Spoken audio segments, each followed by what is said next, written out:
Okay, so welcome everybody to a humble little place called Homefulness. I go by the name of Moteado Silencio. Just quickly, for the folks who don't know about the work that we do, this is Poor Magazine, and just want to welcome you guys. And also want to thank you guys for taking the time. I know all of you guys have a busy schedule. And we really appreciate you guys showing here for the community, so we could hear from you guys and also learn from you guys. At least for myself, I don't know some of you guys, but I also do know some of you guys. And so now I'm gonna pass it to Auntie, to my sister Audrey, who's gonna do. Sorry, Leroy is gonna actually speak about what this beautiful movement is about that we call homefulness. Yes, thank you. Homelessness is an answer to homelessness. It's a practice that Poor Magazine has been doing for 20 years, and now it's become reality. And what you see here is what homelessness is. We do a school. We have also housing that we're building, and what we do is we really teach people as well about redistributing their wealth. What you see hasn't come from grants or nonprofit. It just came from people really respecting, the land and people that's been here, before settlers. So that's the hopefulness. And this is PNN, not CNN, people. Uh, for all the listeners and viewers out there in the digital streets, we on the physical streets of the small piece of Ohlone Lashan land that we asked permission of Karina and other First Nations folks to even be at. We started a poor people-led revolutionary radio station, KEXU 96.1 FM. Streaming live on the digital streets, but also on the dial in East Oakland, going all the way to the lake and Alameda. And extremely hard because all of us come from, these positions of homelessness, struggle, trauma, and barely holding on to even our mamas. Like, that's where we all coming from. So this is every day is a liberation day. And we wanted to make sure that we were doing this Poor People's Candidate Forum because we've done that every year since our inception. Not all of us even, get down with politics. But the reality is we're the first and worst impacted. And so we're representing different communities always in the ways that we move. We always say the revolution will not be melted with a pot, in a pot. And we have to move holding and humbly embracing all of our folks who are still on these stolen streets. And so Poor People's Revolutionary News Hour tonight is dedicated to this candidate forum, which we're blessed to have some amazing folks in the room who showed up. We appreciate that, and we will be talking to them. And let me pass it to my Auntie Frances to say what's up today. Okay. Welcome, everyone. Thank you for coming. Every election year, we, the Poverty Scholars of Poor Magazine and PNNKEXU-Po Peoples, organize a Poor People's Candidate Forum so that candidates can really listen, respond to poor, working class, homeless youth, adults, and elders, and find out how their campaigns will impact us all. So the least or the never served, the first and the worst impacted of politicians.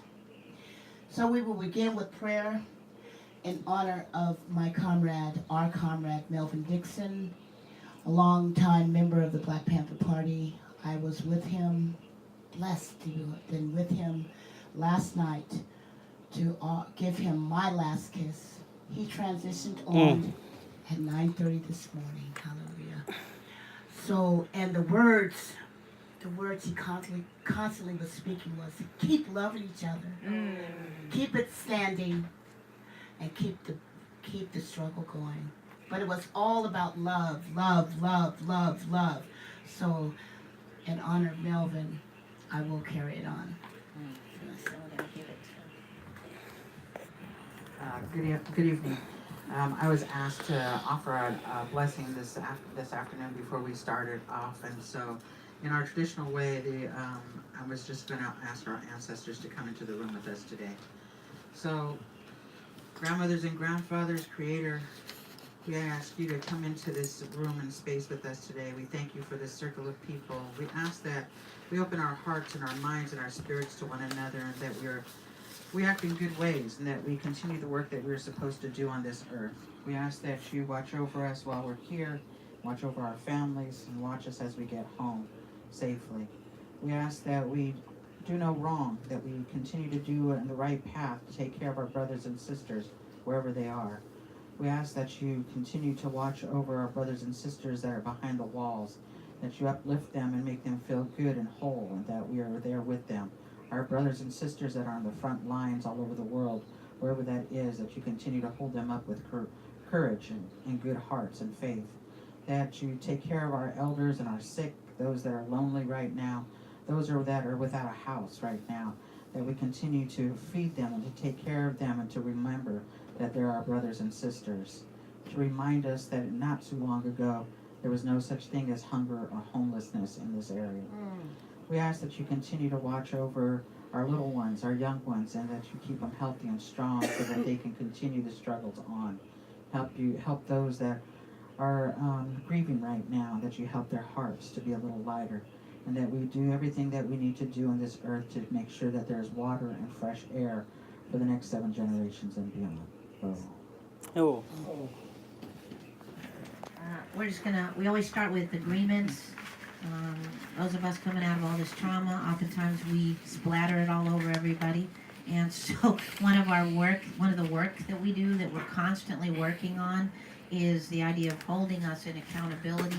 Some people call it restorative justice. Some of us call it indigenous justice. Some of us call it just trying to keep on keeping on when we come out of all this trauma. So we're going to start today out with our ask agreements, and I'll go through them quickly. We develop these in our elephant circle, which is a matriarchal circle we do at Homefulness. Understand that these respect rules are rooted in love, that the only way we can all do what we do is by loving, respecting, and listening to each other. We ask no crosstalk. When someone is talking, please don't interrupt or talk over them. There is one microphone, literally and figuratively. We're asking, please raise your hand to speak. Uncle Moteado is going to be the chair for the first half, and then maybe it'll go to Audrey or Francis. Please no aggressive, violent behavior to one another. Try to refrain from hand gestures or finger pointing. If these happen, all members are asked to stand up and stop the meeting. Please no name calling. Please be sober in this space, and practice healing, calming breathing exercise with yourself. If you start to feel agitated or upset, please know it's fine to step out of the meeting. And if the facilitator does notice folks getting agitated, we would ask you to help you, facilitate you to go outside and take it down. Again, reminding us it's all about love and mutual respect. And this is the only way we can continue to operate a no police calls, no developer involved, and no CPS, APS, or all the S's, landless people's movement, which is rooted in love and respect more than anything else for Mother Earth and for each other. So I'll pass it to Moot to just set up the ways we're going to run tonight, and then we'll get started. Oh, you got it. Okay. Yes. And again, like we said, I know we're in the school, so forgive me, we're running and taking our kids to actually the second part of school, which is karate. So like Shout out to Master Fromm. Yeah, coming back into the setting of being here. So each candidate gets 5 minutes to introduce their platform, and then each participant gets 2 minutes for questions. Let's begin. Anybody wants to start just introducing the platform and speak about what they're going to bring to the table?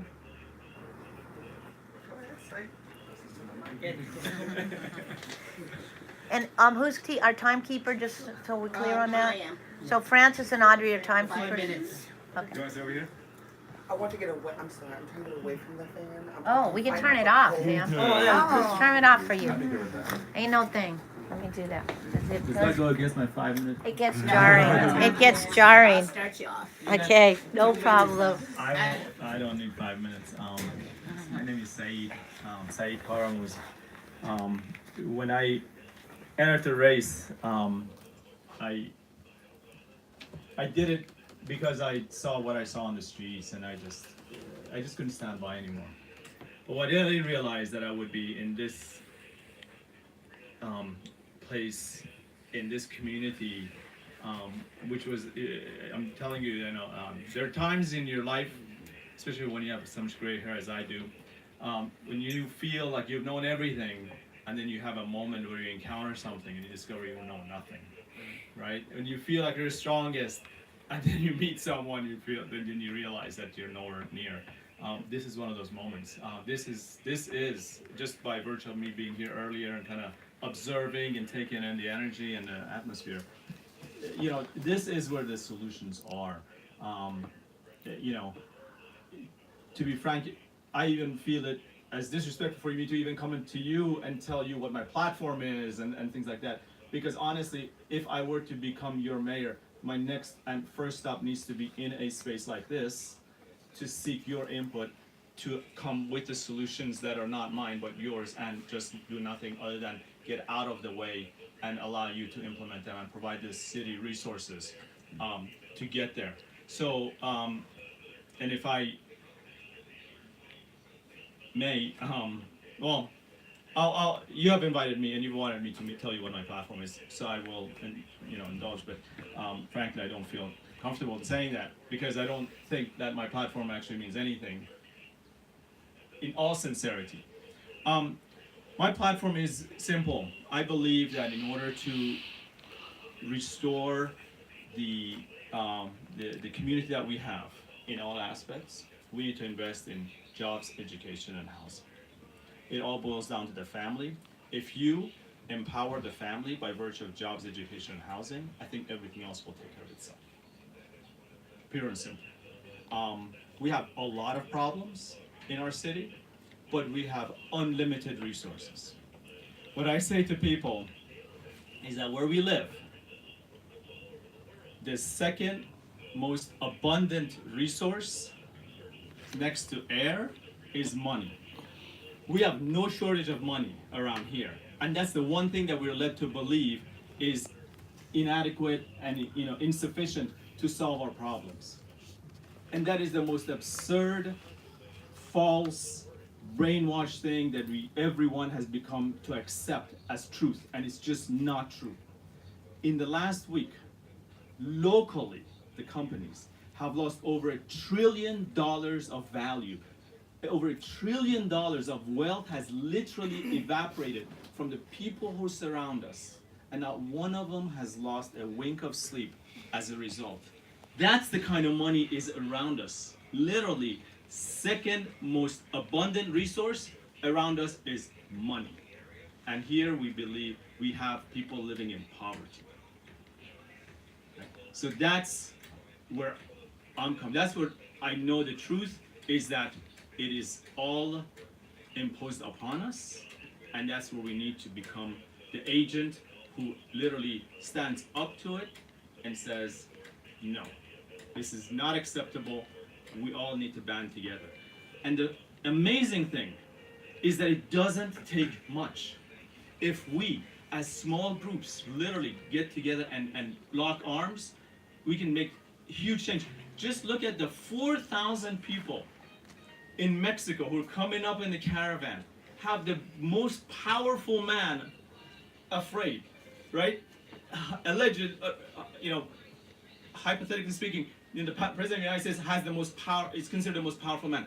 And 4,000 people of zero resources are walking, and he has already deployed 800, army, soldiers to the, so just see the power of just 4,000 people, right?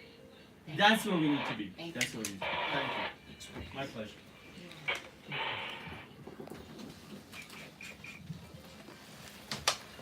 Thank you. Good evening. My name is Kat Brooks. Feel like I'm with family. tonight. I actually didn't know that the radio station was on the FM dial, so they're reaching our folks, so that's amazing. I am a lifelong community organizer and activist. I've spent my entire life, my entire adult life in the trenches, working on a variety of issues from state-sponsored violence to renters' rights, to land use, to standing with my undocumented and documented immigrant community members, to standing with LGBTQ folks. I mean, it's my life. As an organizer, I'm currently the executive director of an organization called the Justice Teams Network, which is really a statewide manifestation of work that we created here locally with the Anti-Police Terror Project to support communities and families that are survivors of state violence. I had not really thought about running for elected office. I liked being a journalist and an organizer, and my daughter just turned 13, so Whoop, whoop. there are things to focus on.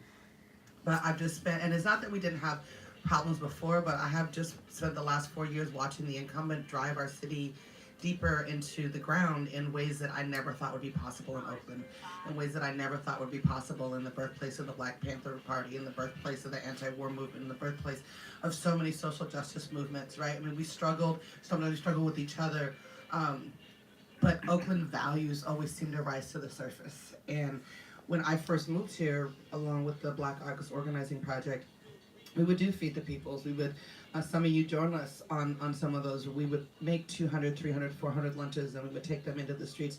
And we could literally get to almost every single unhoused person, right? And you would have to go find them.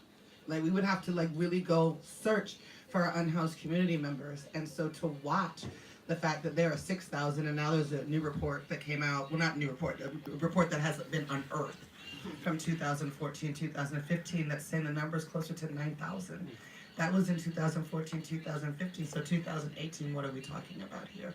So to watch the explosion of unhoused, to watch the city government unapologetically sell off public land to the highest bidder for $8,000 a month market rate housing, to watch the rape scandal of Celeste Guap and the city cover up and then promote officers, to stand with the parents of Charlene Tyndall as he was gunned down, and that report just came out, right? It just goes on and on and on and on and on. So people started to ask me to run about a year ago, and I laughed folks off for quite some time. I don't believe at all that people should appoint themselves into leadership. I think that the people appoint our leaders or ask people to step into leadership. And so we went through a really long process, and eventually I decided to run. I decided that we needed a radically unapologetic progressive candidate in the race, and that with the people's backing that maybe we would have a chance. And I'm clear that it's going into the belly of the beast.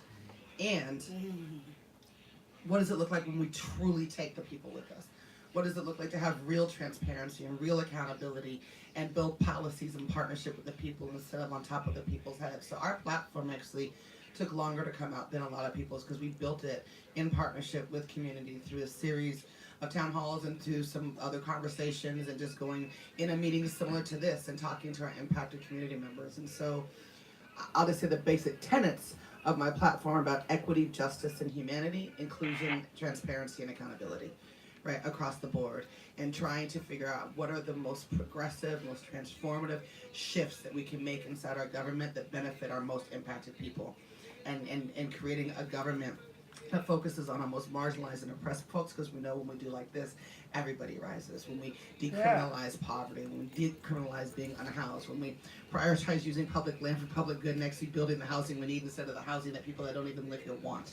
When we try models like what's working in the Laurel with Brother Terha Ak, it's community folks that are providing security, that have relationships with businesses and community members. There's things, the answers are happening, and I know they're happening because I've been in solidarity with a lot of you as I'm watching you make them happen, right? And so what does it look like that have resources that are focused on expanding those models? And so that's who I am, that's why I'm running, and that's the kind of government I think that Oakland, again, which is supposed to be the most progressive city in the country, should be on the vanguard of demonstrating as success and possible for the rest of the country. Amen. All right. Thank you. My name is Jesse Smith, and thank you all so very much for inviting me and having us here. My candidacy is designed to, in itself, the campaign, be of social service. I have no chance of winning. And a lot of times people say to me, "Oh, don't get down on yourself." It's like, no, I'm not down on myself. I have, high confidence and self-esteem and believe in my ideas. And if I had $50,000 and a team of people to door knock, I could go even further, because it's really that work that gets it done. You take all your brilliance and you combine it with that hard work. That's what gets an election won. And I'm not putting in that work. I'm actually kind of like struggling day to day, struggling to find shelter, as it turns out. But in the course of this campaign, I'm also able to do a lot of good and do a lot of public service. And there's various ways that my campaign serves the public. One way is that I want to show people how to run. By running, it empowers your activism. You have not just the platform, but the influence and the resources come about.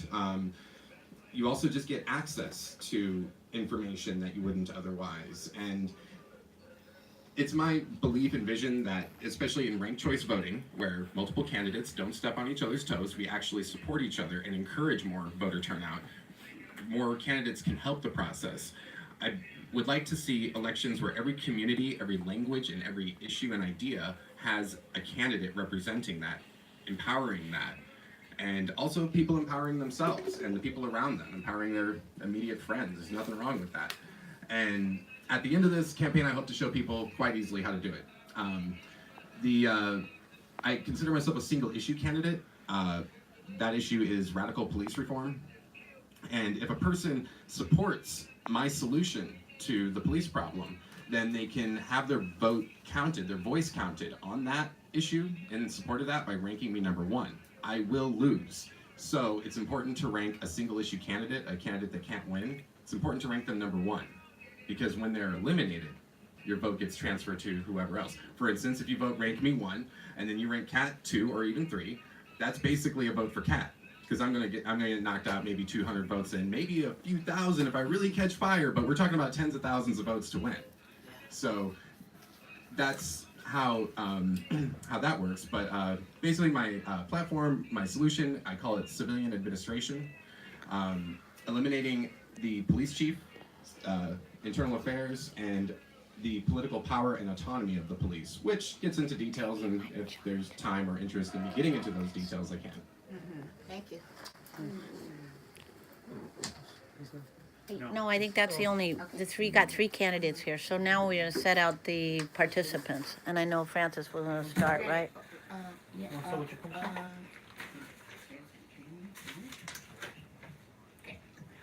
All right. Yes, as you know, or will know, I represent North Oakland as well as East Oakland. I am the visionary of the Self-Help Hunger Program in North Oakland, 61st and Adeline, and also Homefulness Families, Poverty Scholar. So my question is going to really relate to North Oakland. And as you know, the Pocket Park of Drivers Plaza, we have used that land, public land, for public good. We feed in that park for over 10 years now, using food as a tool to organize. We also are stewards of that park. We keep it clean the best we can, and that's a constant thing. But we, the people, have taken on that stewardship of that land. So, this is a battle that's been going on with the city of Oakland, with no prevail, no assistance, lies, and backstabbing.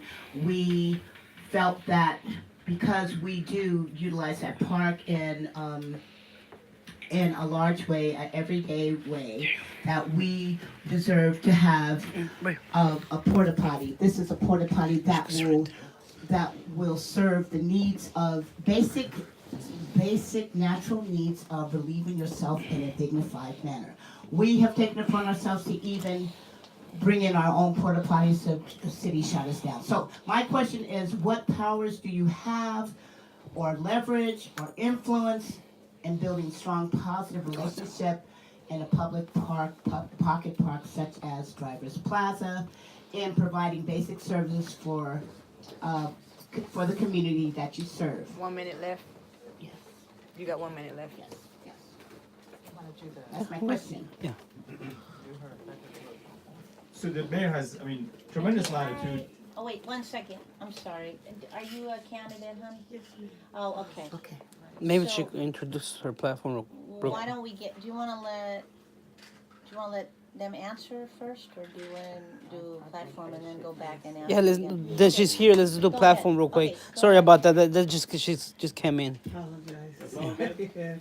Hi, my name is Pamela Price, and I have 1 minute. 5 minutes. 5 minutes. 5 minutes. To Thank just you. lay out your Okay. plan. So Introduce- my name is introduce your Pamela platform. Price. I am hopefully going to be the next mayor of Oakland. I'm a civil rights lawyer. I've been here for 40 years. I came to California, to Oakland specifically, to go to law school. I'm a survivor of the Ohio juvenile justice and the foster care system. And I got arrested when I was 13 years old in a civil rights demonstration. I got tracked into the juvenile justice and the foster care system. And I only made it to Yale College from the streets of Cincinnati by the grace of God. I got there because 3 women, Amy Jenkins, Lorena O'Donnell, and Alice Aaron, kept their hands on me because they saw something in me and they wouldn't let me throw my life away. I walked away from foster care when I was 16 years old. I felt like I could do bad all by myself. And I could, but for them, they kept telling me, get your education. That's the one thing that nobody can take from you. And so I heard that, and between them and my birth mom, who was a teacher, I got that message. And so I made it to Yale, literally from the streets. I got a great education at Yale, and then I came to California to go to UC Berkeley Law School. I got a great education at UC Berkeley. Because of the journey that I went through as a young person, I understand that to whom much is given, much is asked. I became a civil rights lawyer after law school, and I've been practicing in this community for almost 30 years, representing everyday people fighting for justice. Had a great legal career, lived every lawyer's dream, got to go to the United States Supreme Court and win, and be on behalf of a black electrician out of Oakland's Amtrak yard. So for me, it was a fundamental case, a righteous case, that I could feel good about having taken that case, being blessed to take that case to the Supreme Court, because it didn't have nothing to do with me. Lawyers dream about going to the Supreme Court. It happens, like a lightning bolt. I got struck by that bolt. I got to go there. I was on the right side of history, and we won that case and changed the law for many people struggling with employment discrimination across the country.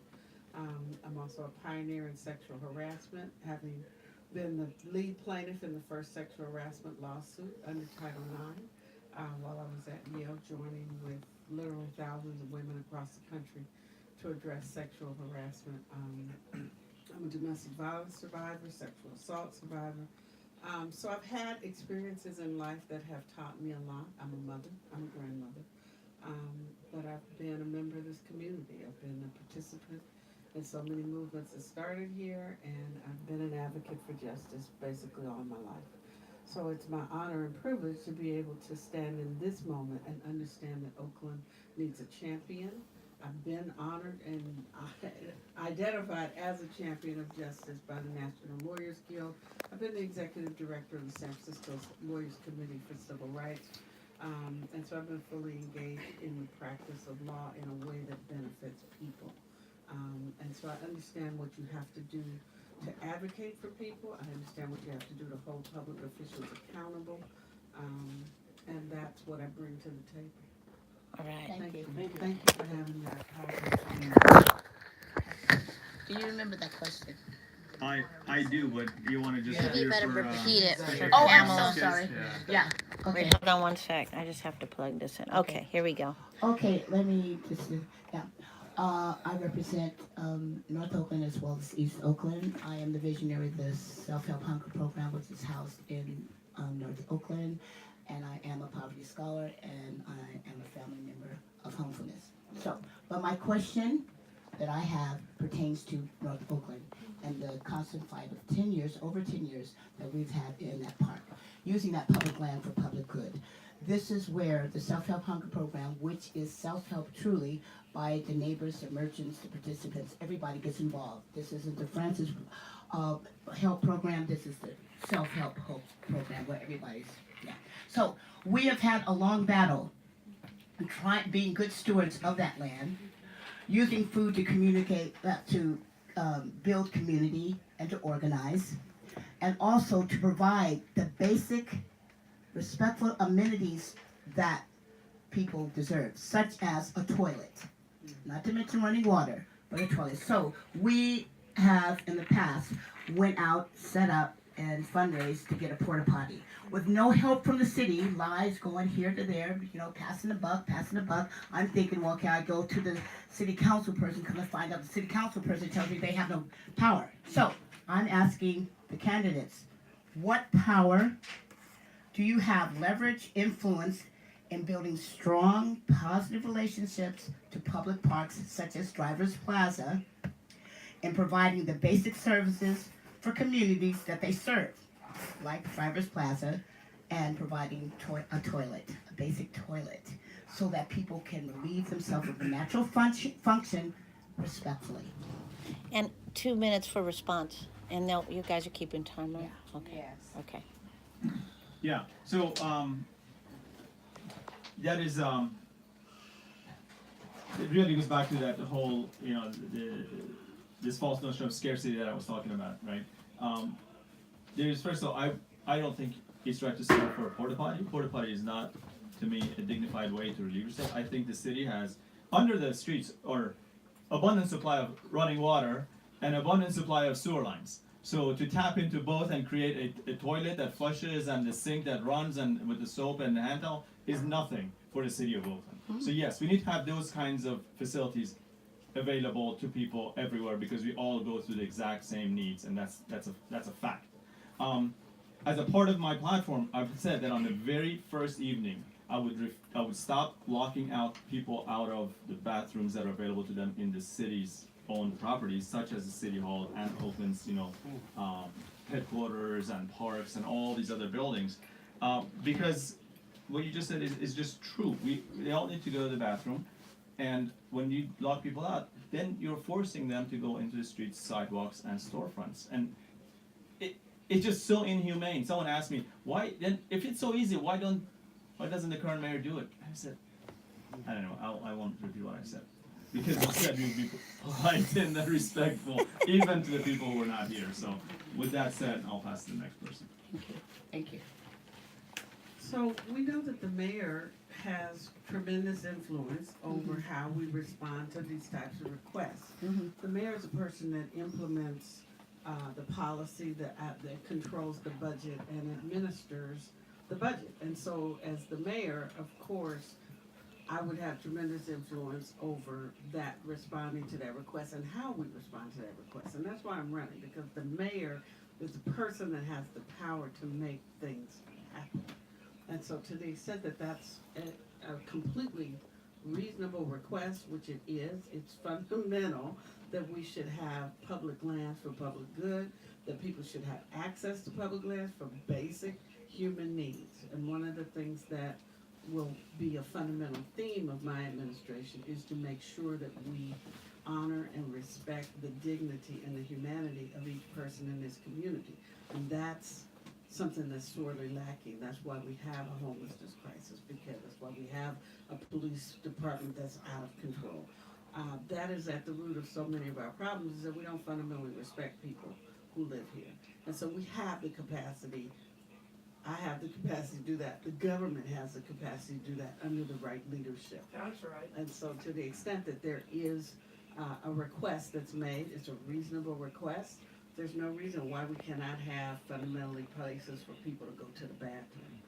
I've traveled the world, and I know everywhere I go, I have to go to the bathroom. So, and they make it possible for people to go to the bathroom in other places around the country, as well as in this country.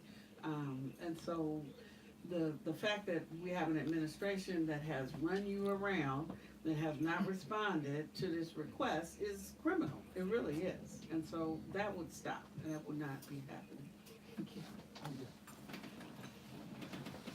As a lot of you know that are in the room, and as I talked about earlier, we had our Feed the People program where we took it to different parks, and we're actually doing very similar work. And so I've seen the power of that work when community develops its own solutions. So I am personally invested in ensuring that those programs continue. And you and I have had conversations about your program.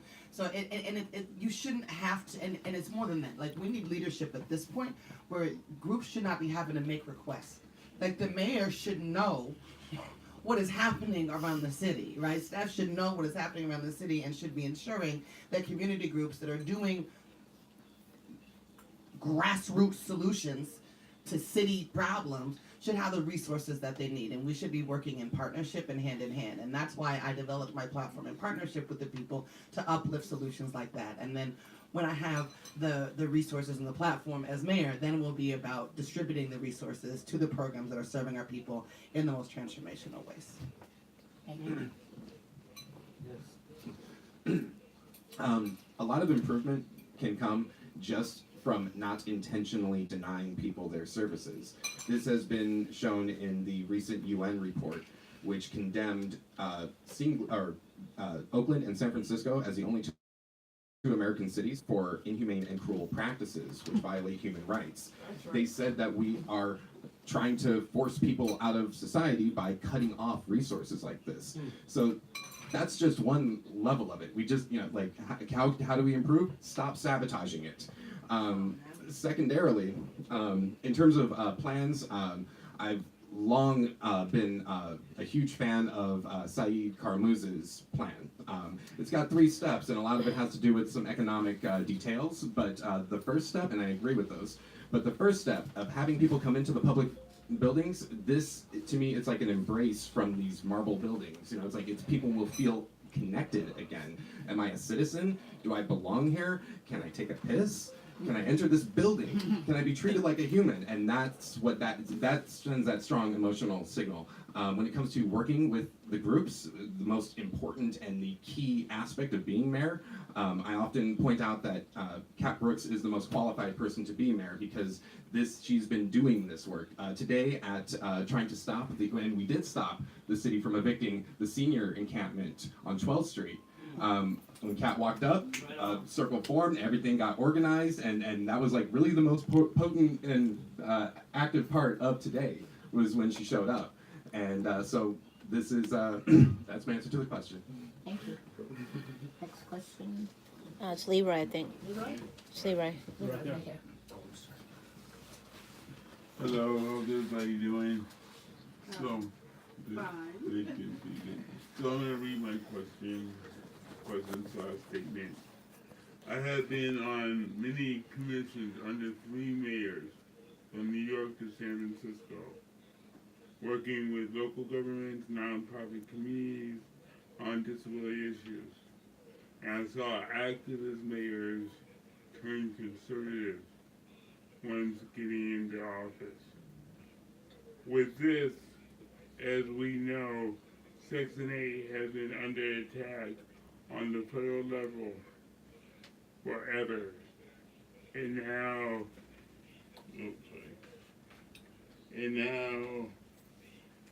these vouchers are useless. So as mayor, what can you do outside the box?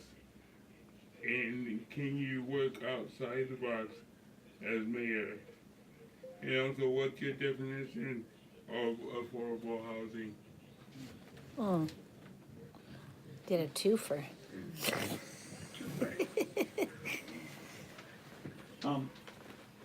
So affordable housing, has various definitions. 30% of your monthly income or whatever. But the bottom line is, the question is, what is the level whereby people can stay where they are without having to worry about paying not just the rent but all the other things that they have to pay? My approach is frankly for the city of Oakland to physically construct homes for people who cannot afford the market rate homes. It's pretty straightforward. This is not a revolutionary idea by any stretch. Large cities around the world do this kind of projects whereby they take a property that's owned, a vacant land that's owned by the city, and build either apartments or whatever, complexes that are rented or even sold to people who are working class or have been there for a long time in generations, and they are frankly owed by their city to have a right to stay where they are at a reasonable rate. The issue frankly, it's not that the cost of housing is going up, it's the greed that is layered on top of it. So you want to, the greed that's layered on top of it that has gone up.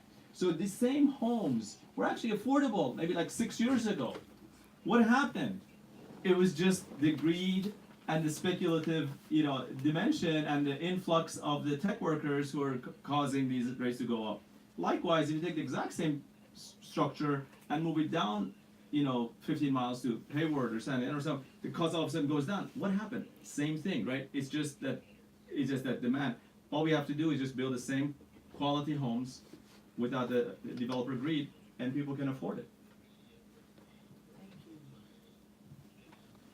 I agree that the Section 8 voucher through the Section 8 program has essentially become useless, and it's been a long time coming. I remember when people were, trying to go from county to county or not go from county to county, trying to protect it. And at this point, it's useless. So one of the things that I've seen the city of Oakland start to do, or not start to do, but at least think outside the box, is in City Council Resolution 87-129, which was passed in April.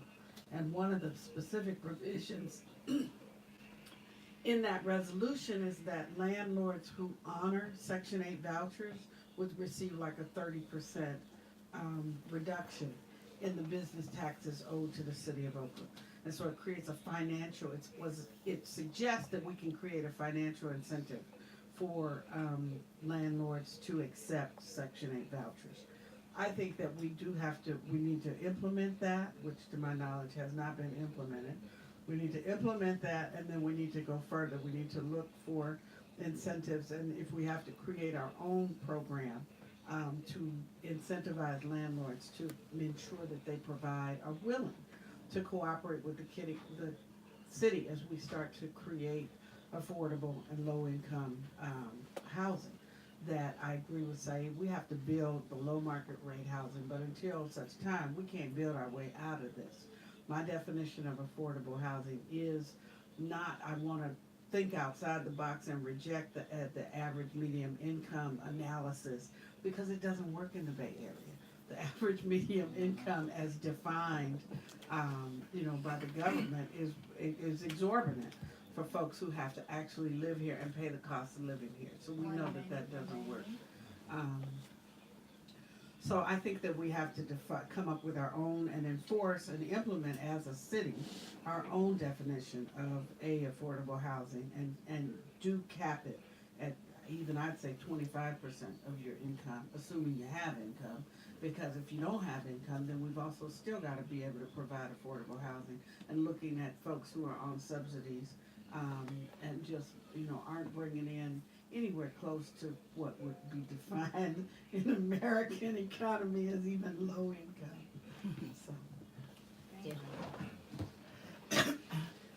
So I refuse to even use the word affordable housing. Whoop! I just stopped doing it.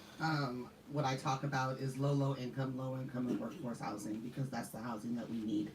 And when you say affordable, it's misleading.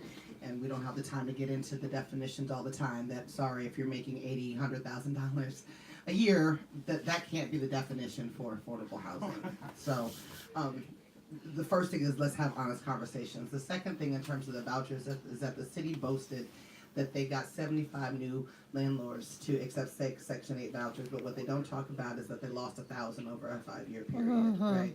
So we do need to be incentivizing homeowners, property owners, to utilize Section 8, but more importantly, we've got 36 parcels of public land.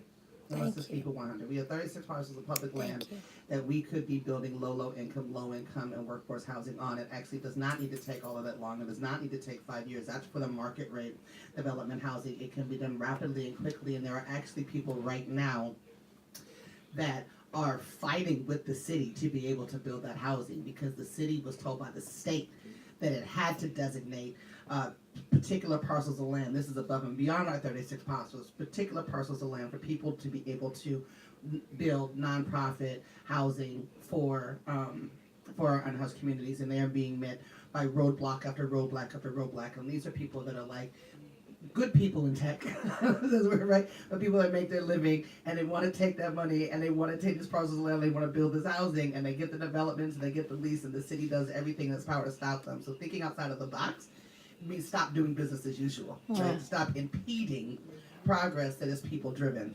And I don't know what exactly the city is so terrified of if people drive the progress, except for maybe that as we go along, the people will realize that they need less and less of the bureaucracy and more people power.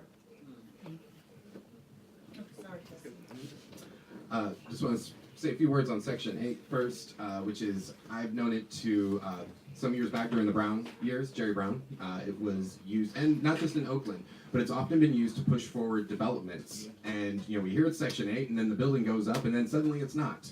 And then a few years later, I began to watch Section 8 take all my friends out of town.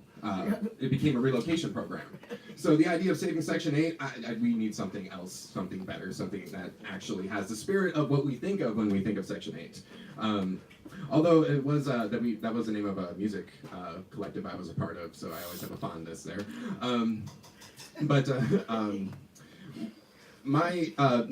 I do consistently endorse Saeed Karmouz's solution to this, especially when he talks about a Habitat for Humanity model.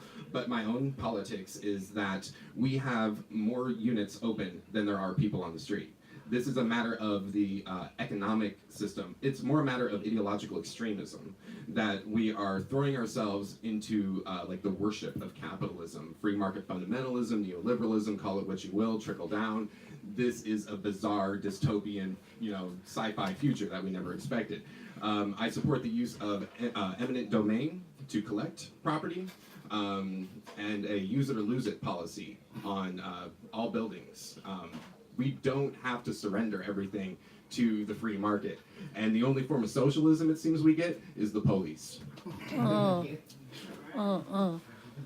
think next up is Audrey, yeah? And then Karina, did you have a question too? Of course. Do I even question that you had a question? Greetings. Hello, my name is Audrey Candy Corn. I like to call myself Sister Lovevolutionary because it is about love. We know that we have to deal with racism and injustices, but we are all spirits. And with that being said, I am a grieving yet breathing mother. I lost my son, Torian Deja Hughes, at the tender age of 17 on the streets of West Oakland. I am an Oakland native and am currently raising 2 other children, 15 and 10. So far, they are law-abiding citizens such as myself. I've never been to jail, never done a drug, not putting anything on anybody else, but I'm saying at the end of the day, I am the face of what a law-productive asset to the community is when it comes to people trying to do the best that they can, living, taking care of their everyday monetary situations. So that's where I'm coming from. I do want to ask a question. I do have a couple of platforms, like I'm a part of the TAS Foundation, which simply is a child-led based organization that has to deal with children tackling the very same issues that adults have been tackling, because they are our future. And at the end of the day, it takes the children's voice along with our voices. And so we're dealing with Oakland being one of the most violent cities in the world. And with that being said, Oakland now has a new department called the Department of Violence Prevention. We don't know if this is actually the solution, but what I would like to know is, A, have you heard of the Department of Violence Prevention? And currently $300,000 have been given to the Department of Violence Prevention, a community-based led department current in need of your commitment to keep this department people-led, and to keep the funds I'm sorry, I read it. Time. Basically, thank you, to keep the funds like this $300,000. We want this to be a community-based department. We don't want the funds to be given or stolen, given to the police, or just secretly given somewhere else. And so, do you know about this department? And if so, can I, as a mother, depend on you to be committed to this preventing violence in Oakland? Thank you. I believe the number of people incarcerated who are innocent is 75%, who just cannot make bail to get out. So people who get incarcerated are far from guilty of anything, and that's where, frankly, to me, is a travesty. The Department of Violence Prevention is nothing but an illusion. That was it was a election year illusion that was created with a promise of an 80% reduction in violence with absolutely no game plan behind it. Absolutely nothing. It was just a promise. They knew it was a hollow promise. They knew it was lip service, and they passed it on because 2 years ago it was something that got the District 3 council member re-elected. So don't believe a word that the DVP is telling you, because it'll never happen. The $300,000 is much better spent on some kind of an after-school program or some kind of a summer school program or anything that engages the youth. It is heartbreaking that the website called oaklandstory.org is about the homicides that occurred in Oakland during the 2017, and not about the culture of Oakland, or not about the beauty of Oakland, not about the history of Oakland. Oaklandstory.org is about the 72 homicides that occurred in Oakland in 2017. This is a horrible and inexcusable outward expression of our city to the world. That I admire the people who created it. Trust me, it's very rich. It's very powerful. It's a 1 hour, it's a 50-minute podcast if you get a chance to listen to it. It's heartbreaking what happens in our streets in terms of violence. But the answer is in fixing our Oakland Police Department and bringing that department under control. And frankly, they are the ones who are terrorizing our streets. It's not our kids, it's not our people. So to answer your question, I've made a commitment to bring OPD under control, and you can look at my platform, but that to me is the real answer, not DVP. Thank you. It's rare to say that I disagree, but we disagree. I was a supporter and an advocate of DPD because I've been a supporter and an advocate against violence in this community for probably 20 years. I recall I was a member of Axville Gospel Church of God in Christ back in the 90s when Bishop Bob declared that we had to act as if the killings in the streets was not normal. And that's the problem that I have with violence in Oakland, is that we accept it as too much of normal. And so I participated in an initiative back in the 90s. My grandsons and I went and stood in front of City Hall every Friday and called upon the city council to do something about the killings in the streets. Because I had two, not just because I had two grandsons, but certainly my two grandsons went with me. Since then, I've been a supporter of Soldiers Against Violence everywhere. I've had friends. Fortunately, my grandsons made it out of Oakland alive, but I've had friends that have lost children and grandchildren to the violence in this city. And I understand that it is not just a police problem. I certainly have been suing the police for police violence. But I've also been calling and looking as part of this community to end the violence that exists, whether it's gun violence against our children, whether it's domestic violence. That has been part of my life's work. So when the Department of Violence Prevention came about, when that initiative was proposed, I was aware of the mixed kind of motives of the council member, but I was also aware that she had lost a family member herself. And as a grandmother, I could not ignore that reality. And I also felt like we had to do something. And even if it's flawed, we needed to take that step. And so I actually wrote a series of editorials in favor of it. I had to have some conversations with some of my folks that are like Saeed, that are like, ah, da, da, da, da, da. And that's okay. You know, we don't always agree in calling ourselves progressive on everything. I do fundamentally object to the level of violence in this community, wherever it comes from. And I think that we have to, as your mayor, yes, I will commit to you that I will not only maintain that department, I will make it stronger, and I will look to accomplish the goals that are set out and to represent, to make sure that our community understands that violence and the killing of our children is not normal and is not something we should accept under any circumstances. Thank you. Every day of my existence for the last 12 years has been in some service of families that are survivors of violence, state and street. I live in the flatlands of West Oakland. People shoot on my street in broad daylight. If we could police our way to safety, we would be the safest country on the planet, because we do that more than any other country combined, and we do it more than any other country in the world, and more than several of those countries combined. And so, in terms of I understood that the Department of Violence Prevention wanted to replicate what happened in Richmond, which was incredibly successful.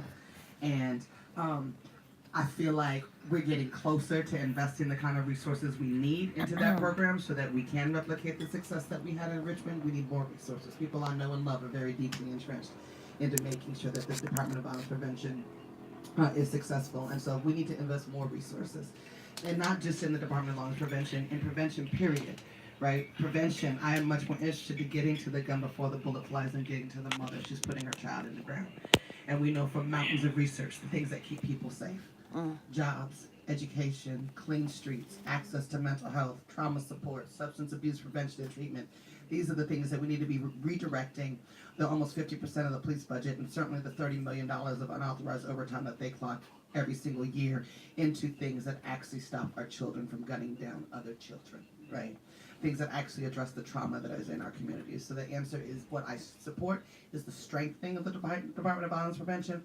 I was thrilled to be in there when, I don't remember his name, but the brother was talking back about the community reports from the surveys, and that the community actually does not want that money to go to policing either. So I'm interested in how we strengthen community's voice and organize around ensuring that that's the fact. Thank you. During the formation, or the all the work that went into forming the DVP, I saw my friends and colleagues, their spirits uplifted, because that's a sacred kind of work, and you know that you're working towards this better world, and maybe people have their own trauma, or just whatever reason, it's fulfilling and enriching to them personally, and I was happy for them, and I never spoke a discouraging word, but I never had the slightest bit of hope, because nothing really gets done through government, gets done through us. And it can be a mechanism, it can be a vehicle, it can be a sounding board, but really it's not going to do anything for us. It can potentially get in the way of what we do, as a lot of these best laid plans of mice and men do. And now there's all the hustle for money and everything like this, and what are we going to do, and how is it representing, and the mission creeps, but then again, like I said, I don't really speak a discouraging word against it. When it comes to violence in Oakland, we have from the ceasefire program, which is done much better in Richmond through the ONS program and the use of stipends. In Oakland, we keep restarting ceasefire. We've done it like 5-6 times now, different iterations, but because we keep doing it wrong. We don't ever do it like they do it in Richmond. However, we collect a lot of data. And the data we have says that the violence, the murder, is due to petty drama between young people. This is not gang violence, it's not economically driven, it has to do with fights and drama, and it escalates. And I've lost, since living in Oakland, I've lived here for about 15 years, I lost 3 friends in 2 years from murder. And it was based on just exactly this. when I was younger and living in the Midwest, I was in a gang and it was a very violent area and everything like that, and experienced the exact same thing. It was a cultural sickness, a culture of nihilism, and people not feeling any value for themselves. And again, as I said, with having our resources choked off by the city, this is a matter of we need to stop abusing young people. Young people are constantly under threat in Oakland, specifically black young people, of police stopping them, because an arrest involves sexual assault. There's the frisking, there's the possible strip searching, cavity searches, and so children are taught that their bodies are completely, what is the value they have for themselves? And when a cop kills someone and then they just get promoted, what are they taught about their own value and the value of their peers? So when they look around, they don't see value in others. And so this is the result of massive abuse.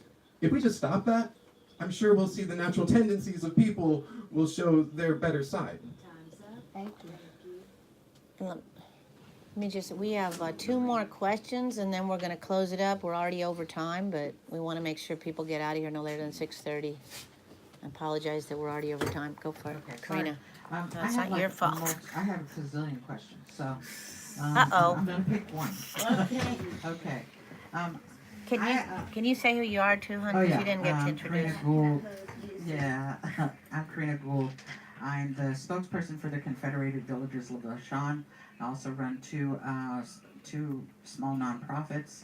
And this is my territory. This is my land that you're on. So welcome to Hu Chin, the original name of this place. But I don't think I'm going to ask you a question about American Indians right now. I think what I'm going to ask you about is because I actually live in deep East Oakland. I live on Eads off 105th Avenue. And that place has been lost and forgotten for a long time.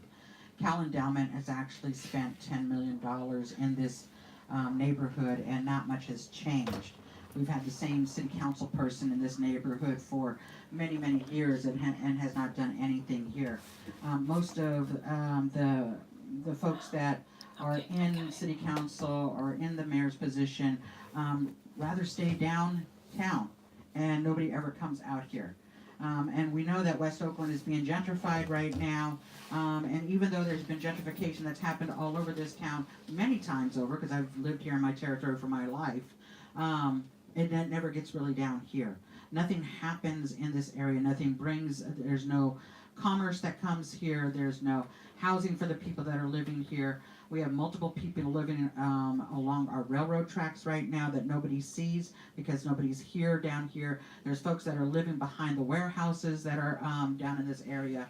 And so I guess what I want to know is, as folks that are running for city council, as for the mayor, what are you going to do to actually do something about this part of Oakland that is forgotten and has been forgotten for many, many years? When NAFTA happened, they pulled all of the businesses out of here. This used to be a blue-collar city. There's no work here for folks. And we talk about jobs all the time, but there's no jobs that are coming in. So what are we going to do with this part of the city that has been the factory places, that have been the blue-collar working places for many generations? What are we going to do to bring this back up without gentrifying the people that are living here? How do we do that in a holistic kind of a way? So the first thing I would prevent any the gentrification and displacement from creeping into this space. So that's, at least we have that one issue that we can get ahead of, as opposed to getting ahead of us. But I have on my platform said that I would spend $75 million of the annual budget, $25 million towards jobs, $25 million towards housing, and $25 million towards education. But I would tell you that I would spend it disproportionately in the spaces that have been neglected over the years versus the areas that have been taken care of very nicely over the years. So that's where my commitment is, and I would absolutely take the time to come and understand the needs and address those needs head on, as opposed to trying to suggest that I know the answers from City Hall, what the right answer is, which is exactly how I feel about the DVP, the topic that was just discussed. So that's where I would start from. And particularly the $25 million towards jobs is where I think would be a space where we could invest in our local community, create either training centers that would be then we team up with the labor unions to bring in the working people to get trained and be able to take advantage of the jobs throughout the city, particularly in construction. 1 minute left. And build that from the ground up, so to speak.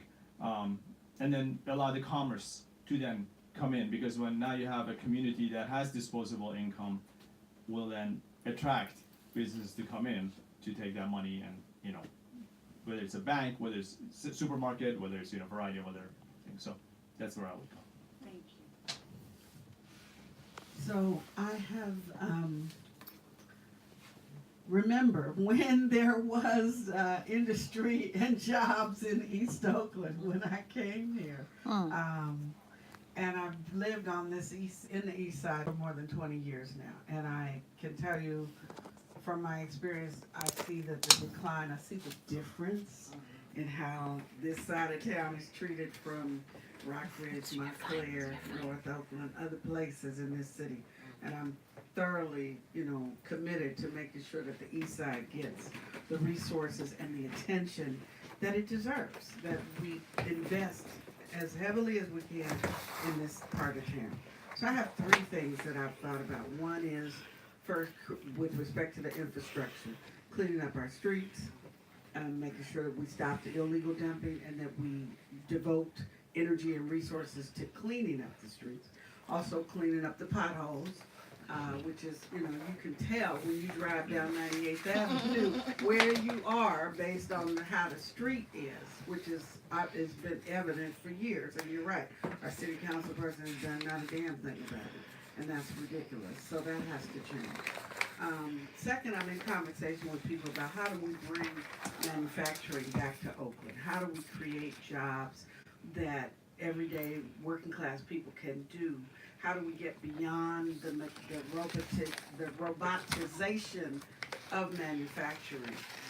How do we use the technology that's developed in Silicon Valley that they're exporting all over the world, but somehow, this is not being used to benefit the people here. So we have to be able to create jobs, somehow aligning ourselves with the technology, but understanding that it's about manufacturing. And there are folks that are engaging in that conversation with me that are telling me, yes, there are ways to get that done. 30 seconds. And then the last thing was small businesses. Once we clean up our streets and get rid of the BRT, because that terrifies me. Like, what is going on here? It's killing our community. We gotta clean up the, finish that project, get it done, get small businesses, and also the other asset that we have is the aids. Making sure that they don't just abandon East Oakland and leave the Coliseum in the desert.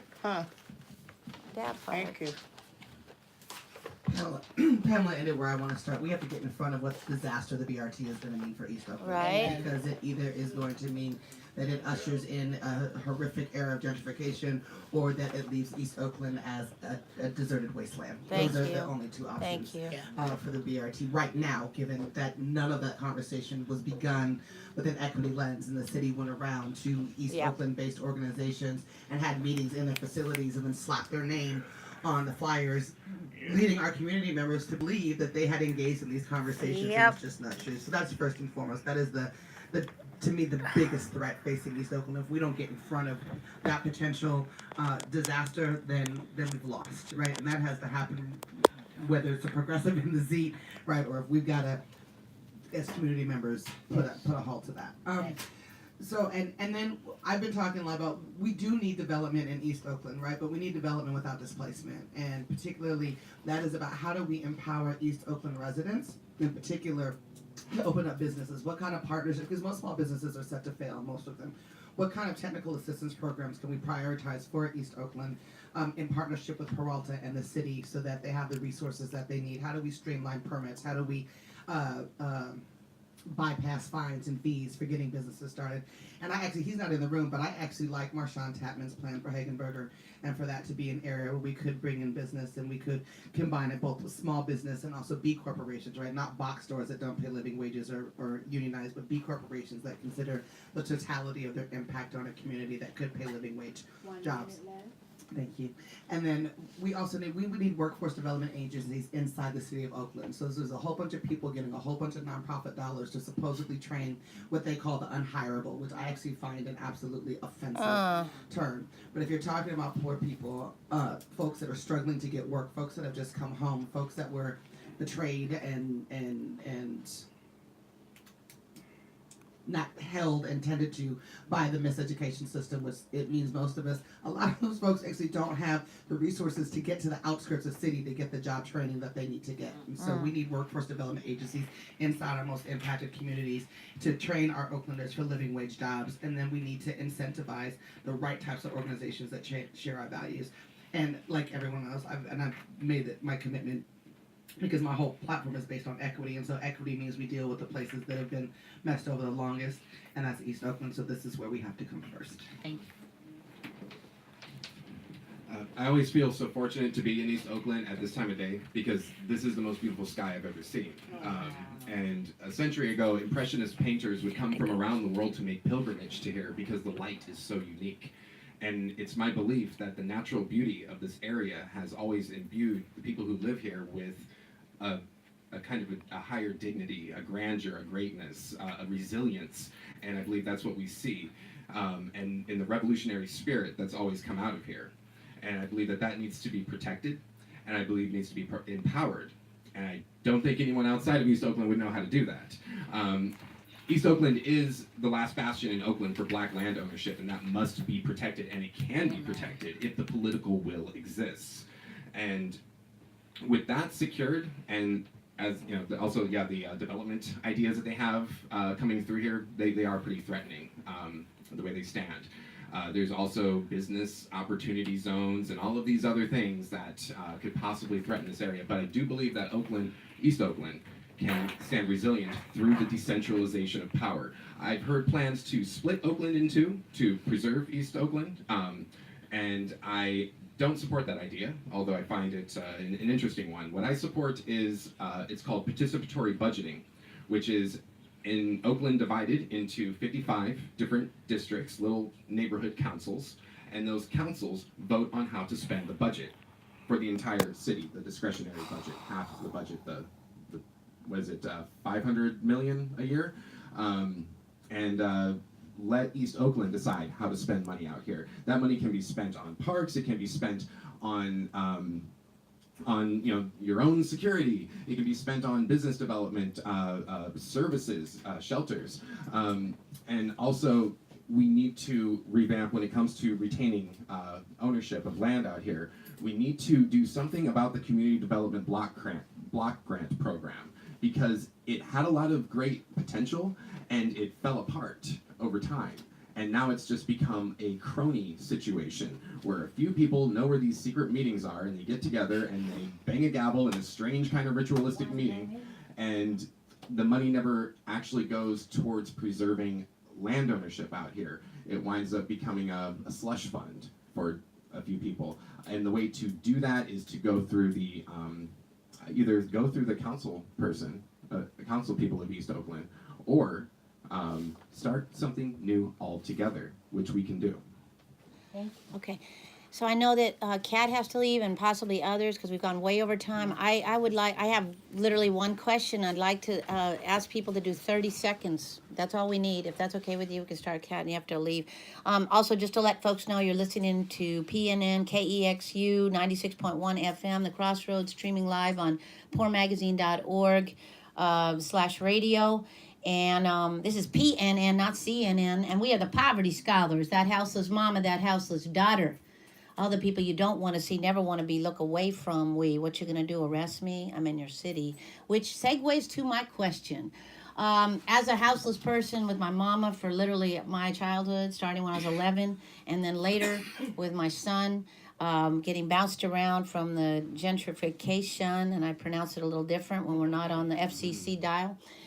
I just want to ask candidates two really quick things. First of all, what you are sitting in is a landless people's movement. We align ourselves with the Shack Dwellers Union in South Africa, Zapatistas in Chiapas, but this is very doable.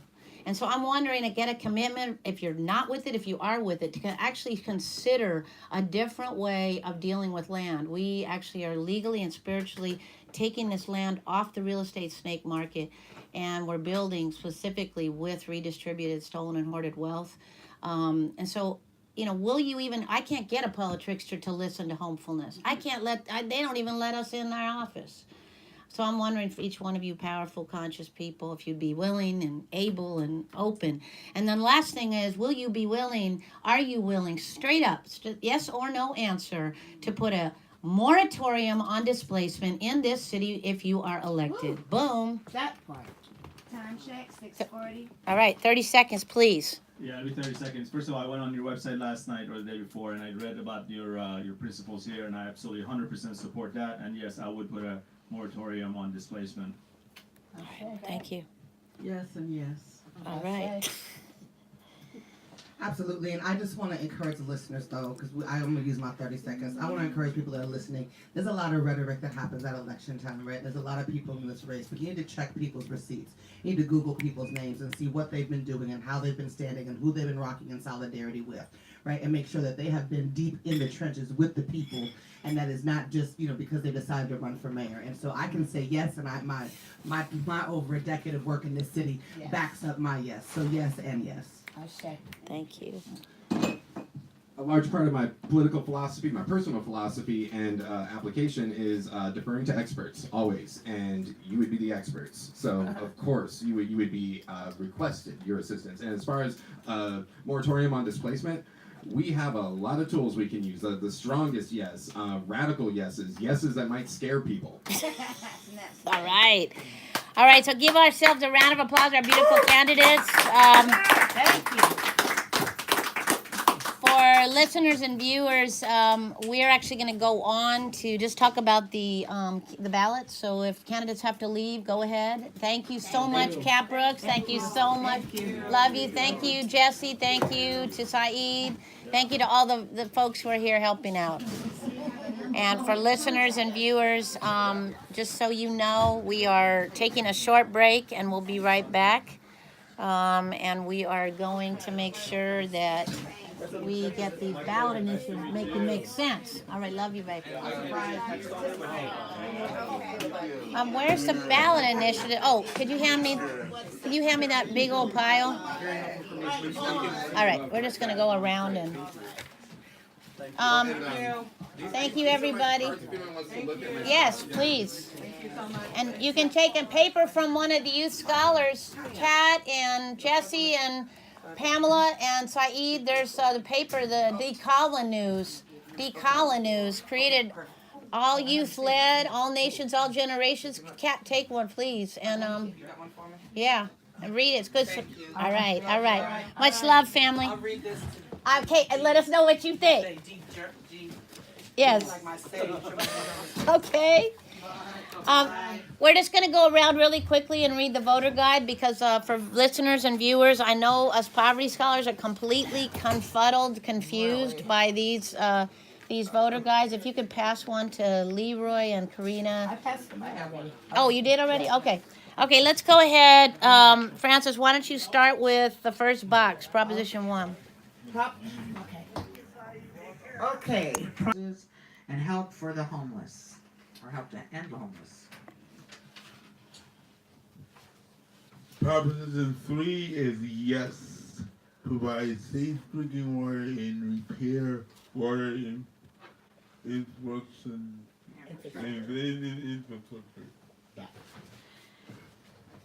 And Proposition 4, I got a copy. Expand and redistribute, renovate hospitals for children.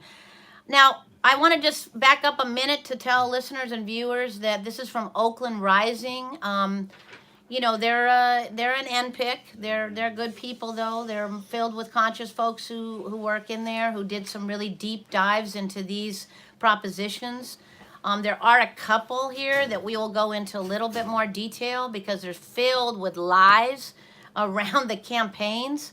But the sad part is, any of you will watch corporate media, both internet or television right now.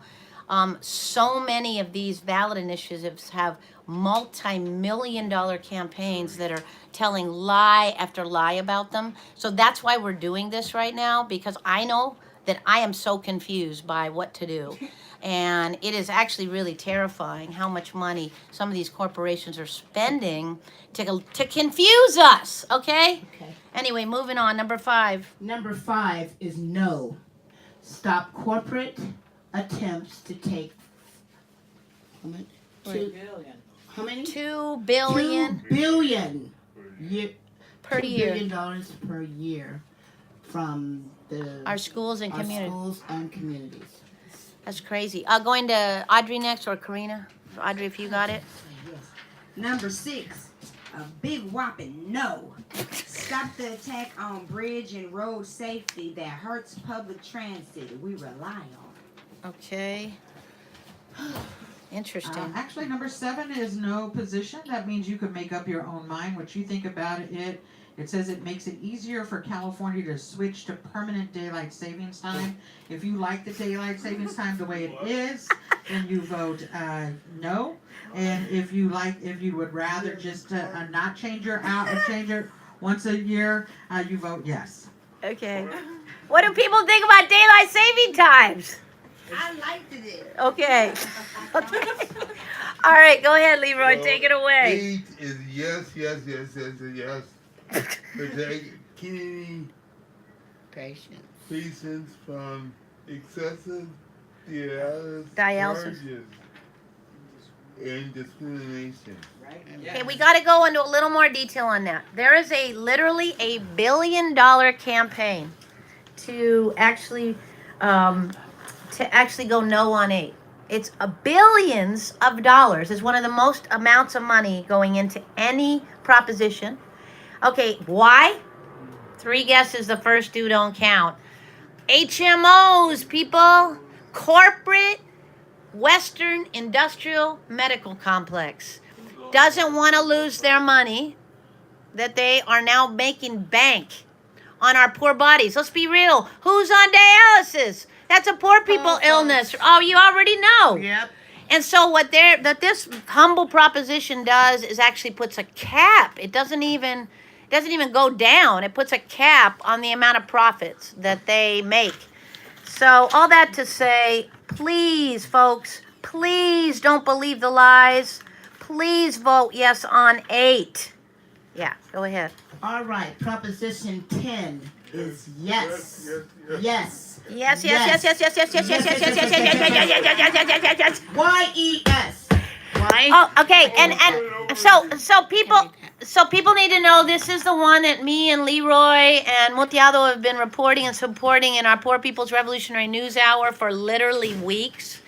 Part of what it is it's the first time that the real estate snake developer Costa Hawkins plan has actually been challenged. And if people don't understand what that is, yeah, it's basically saying that you restore the power of local communities to actually control rent control and make housing affordable. Now that seems really innocuous, but what it's really doing is rolling back Costa Hawkins. Mm-hmm. If you don't even vote, if you don't even get down with politics, if you don't even carry yourself to the polling place, go and vote on that, because it does matter on the initiatives.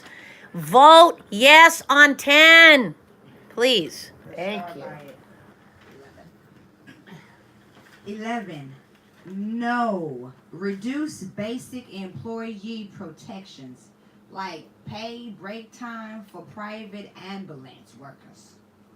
No. Period. Point blank. Here's another one. I get the ones that have no position. So the no position. This one is on Proposition 12. Proposition 12. They're saying it's to raise meat farming standards to require eggs to be cage free. I'm actually in agreement with this. Yeah. that we should have our chickens not be stuck inside of these huge conveyor belts where they only get fed with food going by, but they actually get to be free and running around, and that our eggs are not made because they're in stress. Thank you. That they're treated in a humane kind of way. As an indigenous person, I could say that these are our relatives and they give us the sustenance to eat. And so I say my position is that we vote for the chickens being cage free. Woo! Woo! And you heard it first from Karina. It's healthier eating. Right. So going on to the measures, and this is only in Oakland. So only in Oakland. So measure B as in Victor. Yes. Create opportunities for local cannabis business to earn their fair share in new industry. And I want to say more black owned. Yes. For real. For real. And I want to add to that a little bit of poverty scholarship, because we all poverty, disability, indigenous scholars up in this room, if people didn't already know. So these things have first and worst impact on us. One of the interesting pieces about the corporatization of cannabis, straight up, the gentrification of cannabis, is it's made it almost impossible for poor people, for street communities who that was a way we made money. Call it a hustle, call it whatever you want, criminalize it all day and twice on Sundays. We were actually in control of that economy. Now they've made it almost impossible with this corporate cannabis program. And the next piece on that is that indigenous people, poor people, black and brown people who try to get those licenses never get them. Can I speak on that? Yes. Go ahead. So really quickly, some street poverty scholarships. So right now in Oakland is the only place that has this going on. It's called the Oakland Equity Program. You have to have lived in Oakland at least 10 years. You have to have lived in one of the 63 hoe-infested or drug-infested neighborhoods in Oakland, California, and you also had to have been incarcerated at least one time. One of these will allow you to be eligible so that you then can participate in a 3-year program. They will give you free marijuana, and they also will give you a building. You have to do something with this building. They also will be giving you, once you prove your prove your eligibility is what I'm trying to say. Thank you, wrong word. Once you prove that, then what happens is now you're a part of this program that allows you to have these licenses. The fees of thousands of dollars starting at $10,000 will be waived, and there is a total of 5 of them.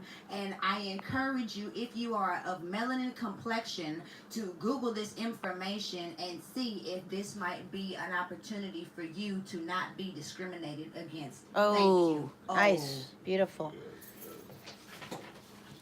Measure X is yes, making luxury property owners pay their fair share by taxing them at a higher rate. Yes, we like X.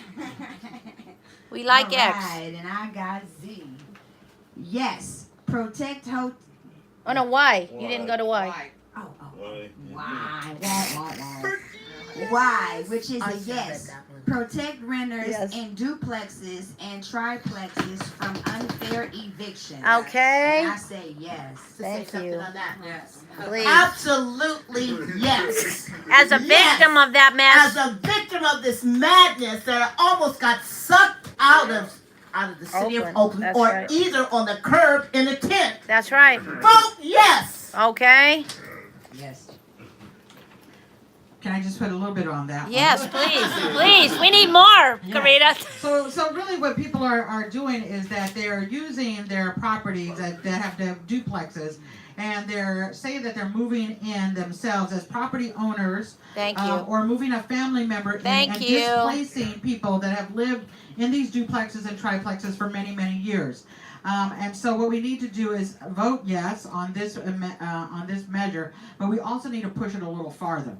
once we get this to pass, we need to actually say that if people are going to do this, that they need to let people buy their own apartments. There you So go. they should- That and part. that the city of Oakland should actually subsidize them That in part. buying that.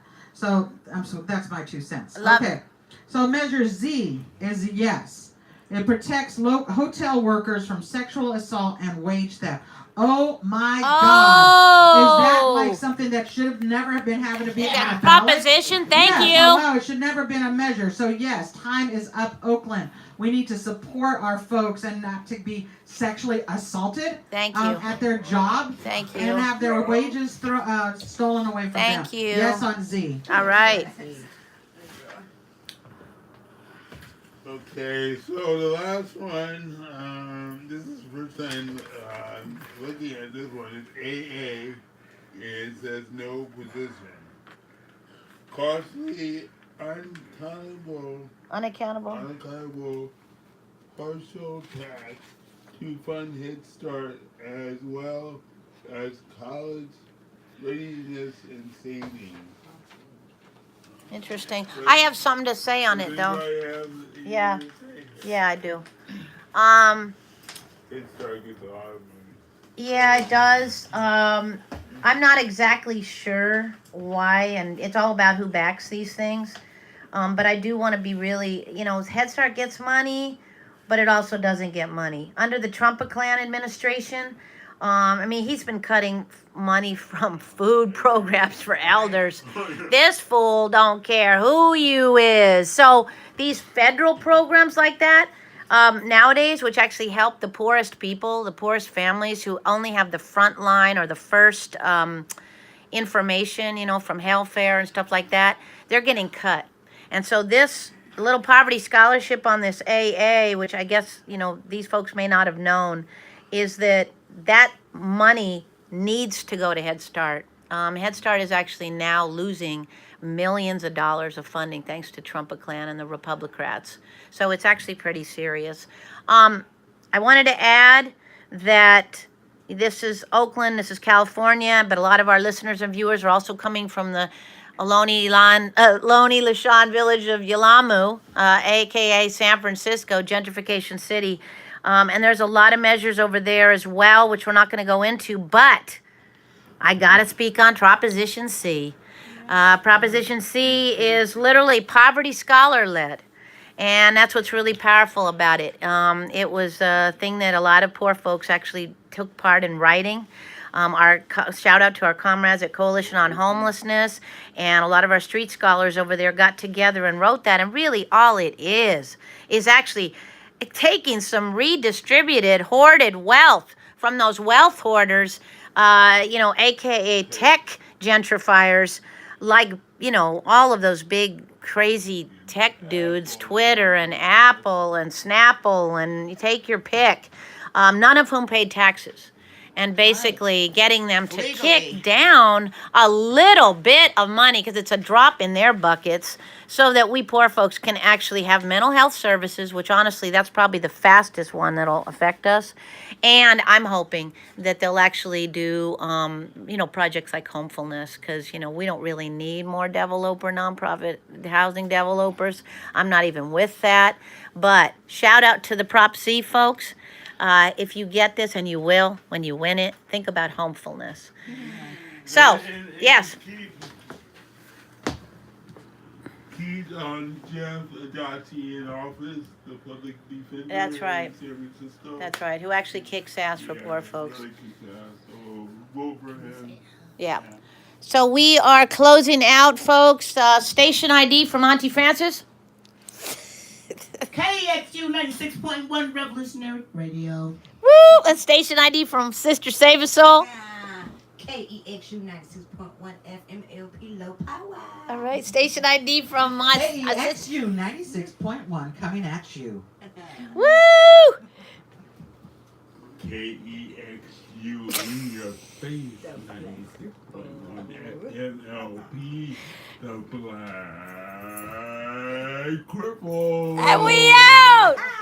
We out, everybody. Give yourself a big round of applause. The Politricks. And then we got Yale Elf, a lot of Politricksters. We're done. Goodbye, everybody.